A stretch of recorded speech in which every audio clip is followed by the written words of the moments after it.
Warrior, I want you to get dirty with me. I love this day more than anything. This day comes about every year since 2013.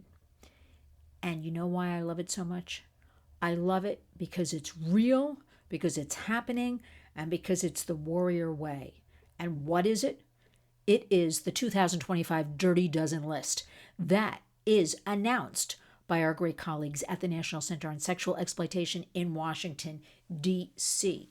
Now, what is this campaign? Why do I love it so much? I'll tell you why.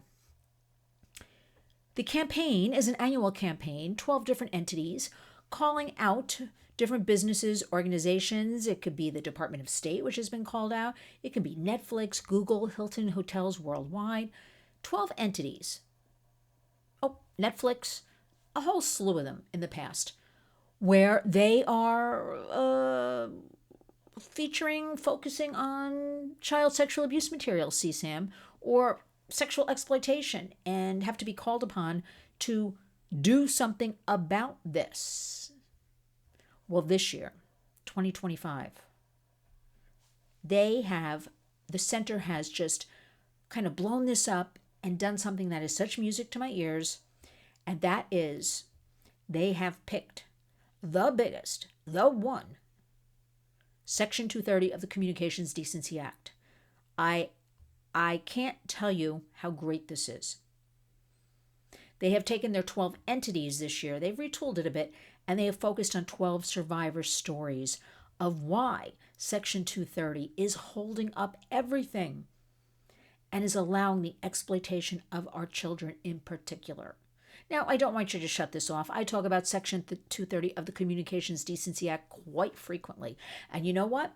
I tell you the whole name. I don't say Section 230 CDA. Who knows what that is? I say Section 230 of the Communications Decency Act.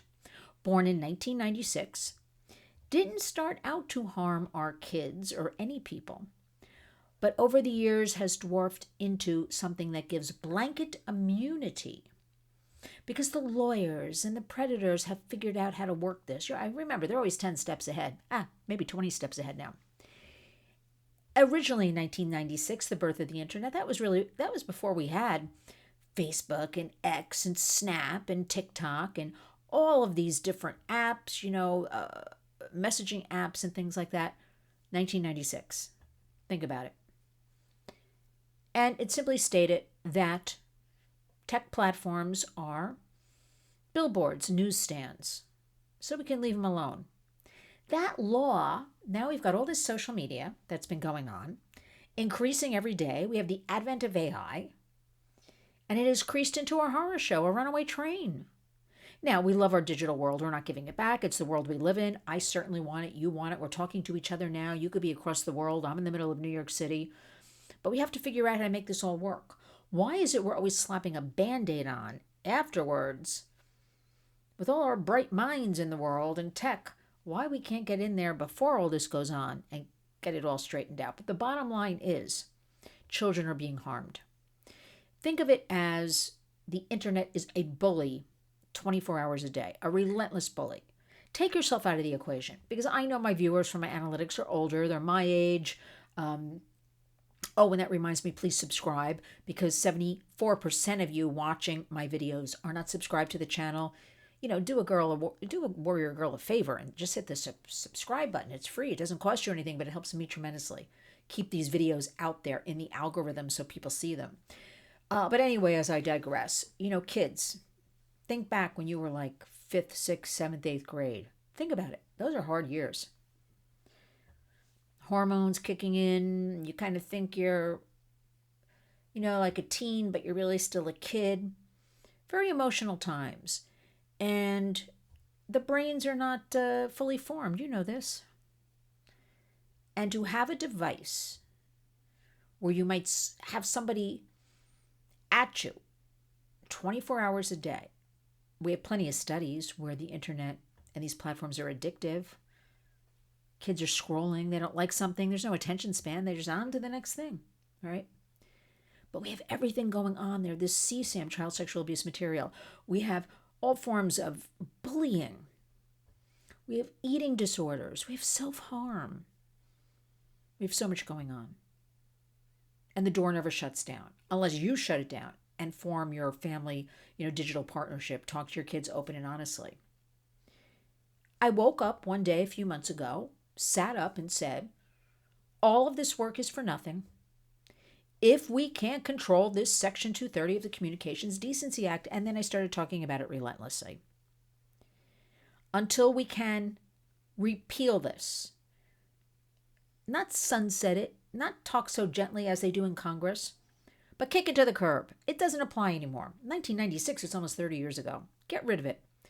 Figure out new ways between lawyers and parents and kids to come up with something that protects them, protects people's privacy as well. Nobody's looking to steal any privacy from anybody. We want to protect kids. Remember, this is all about children, right? Not letting predators at our children. Not letting them, it's hard for me to even say, be the leaders.